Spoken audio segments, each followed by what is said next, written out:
Hello and welcome. My name is Alan, and we are back with more members of the 118th Congress. Today, we are looking at Senator Tina Smith, who is one of the two senators for the state of Minnesota. She is a Democrat, and before she took office, she was preceded in office by Al Franken. Now, let's go ahead and take a look at who she is as an individual. She was born in Albuquerque, New Mexico on March the 4th, 1958. Earned a Bachelor of Arts from Stanford University in 1980. Earned an MBA from Dartmouth College, Tuck School of Business in 1984. Has been a marketing consultant and executive, chief of staff to Minneapolis Mayor R.T. Rybak, chief of staff to Minnesota Governor Mark Dayton, Lieutenant Governor of Minnesota 2015 to 2018, before being appointed as a Democrat to the U.S. Senate to fill the vacancy caused by the resignation of Al Franken.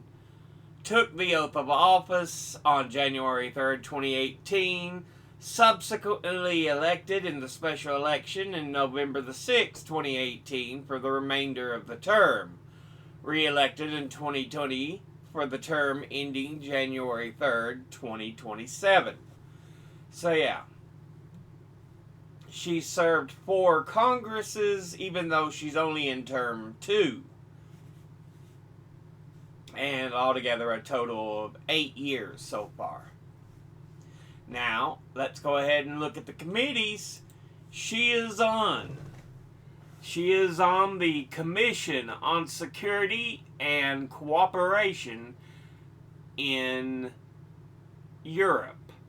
She's on the Committee on Agriculture, Nutrition, and Forestry, of which she's on the Subcommittee on Commodities, Risk Management, and Trade, of which she is chairman, the Subcommittee on Conservation, Climate, Forestry, and Natural Resources, and the Subcommittee on Rural Development and Energy. She's on the Committee on Banking, Housing, and Urban Affairs, of which she's on the Subcommittee on Economic Policy, the Subcommittee on Financial Institutions and Consumer Protection, and she's on the Subcommittee on Housing, Transportation, and Community Development, of which she is chairman.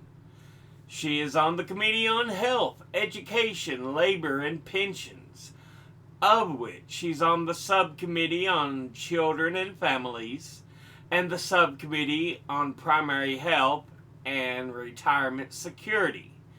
Finally, she's on the Committee on Indian Affairs. Now, let's go ahead and look at the top 5 industry donors over her career. At the top, retired, who have donated $3,091,065.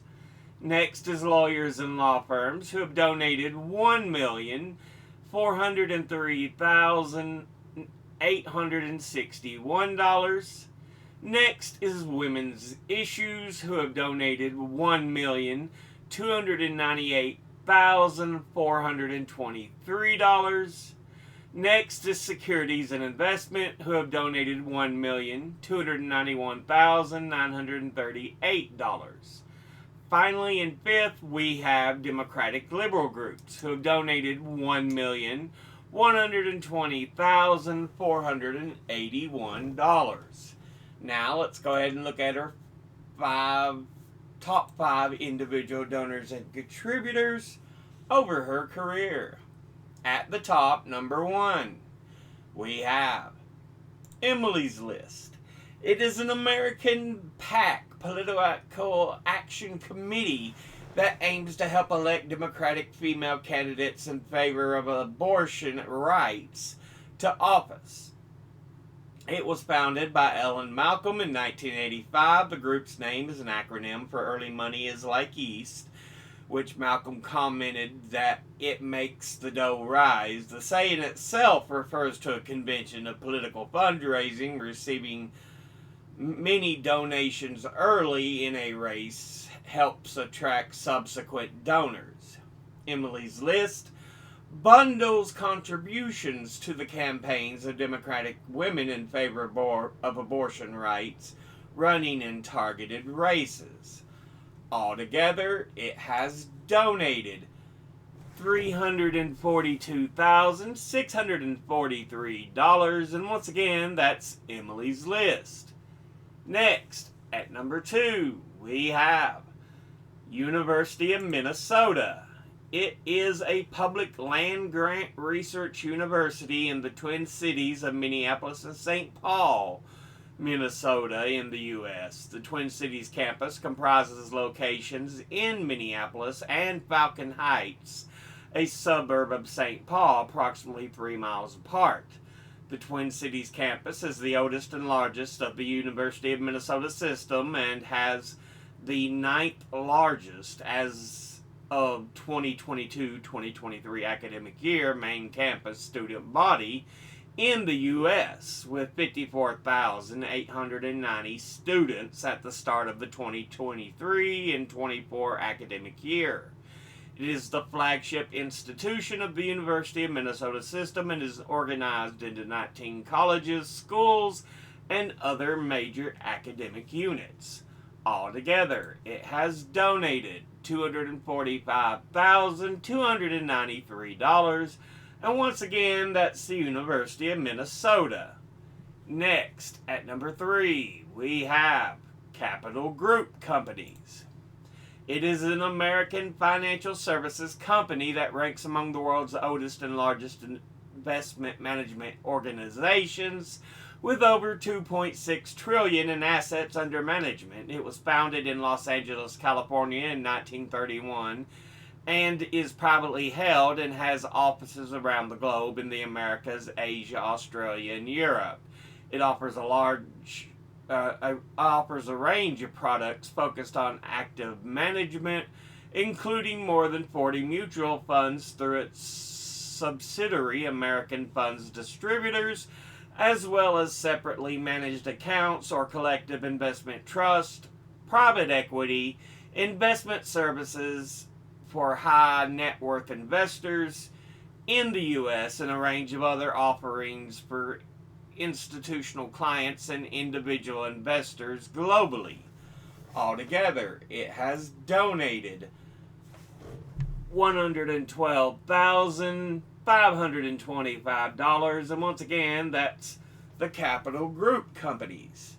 Next, at number 4, we have the state of Minnesota. It is a state in the upper Midwestern region of the U.S. and is bordered by the Canadian provinces of Manitoba and Ontario to the north and east, and by the U.S. states of Wisconsin to the east, Iowa to the south, and North Dakota and South Dakota to the west. It is the 12th largest U.S. state in area and 22nd most populous, with about 5.7 million residents. It is known as the land of 10,000 lakes and has 14,380 bodies of fresh water covering the at least 10 acres each. Roughly a third of the state is forested. So yeah, altogether it has donated $107,401. And once again, that's the state of Minnesota. Finally, in 5th, we have Wells Fargo, or Wells Fargo and Company, which is an American multinational financial services company with a significant global presence. It operates in 35 countries and serves over 70 million customers worldwide. It is a systemically important financial institution according to the Financial Stability Board, and is considered one of the big four banks in the U.S. alongside J.P. Morgan Chase, Bank of America, and Citigroup. The company's primary subsidiary is Wells Fargo Bank North America, a national bank that designates its Sioux Falls, South Dakota site as its main office, and therefore is treated by most U.S. federal courts as a citizen of South Dakota. It is the fourth largest bank in the United States by total assets, and is one of the largest as ranked by bank deposits and market capitalization. It has 8,050 branches and 13,000 automated teller machines and 2,000 standalone mortgage branches.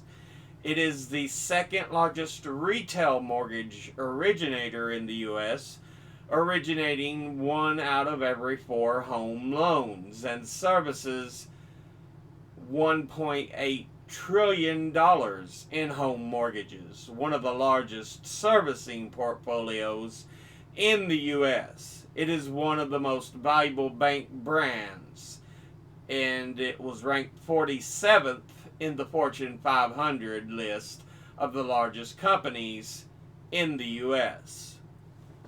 Altogether, it has donated $81,200, and once again, that's Wells Fargo. Now, let's go ahead and look at the donors at a glance. Industry-wise, retired, absolutely wonderful. Lawyers and law firms, women's issues, great. Securities and investment, ooh. Democratic liberal groups, boo, suck. Let's go ahead and look at the individual donors at a glance. Emily's list, great. Fine. University of Minnesota, absolutely wonderful. Capital Group companies, State of Minnesota, absolutely wonderful. Wells Fargo, ooh. But this has been a look at Senator Tina Smith, who is one of the 2 senators for the state of Minnesota. As always, educate thyself. Think, read, study, learn. Someone tells you something you have trouble believing, ask them to cite their sources. I'll be putting my links and sources in the description box below the video.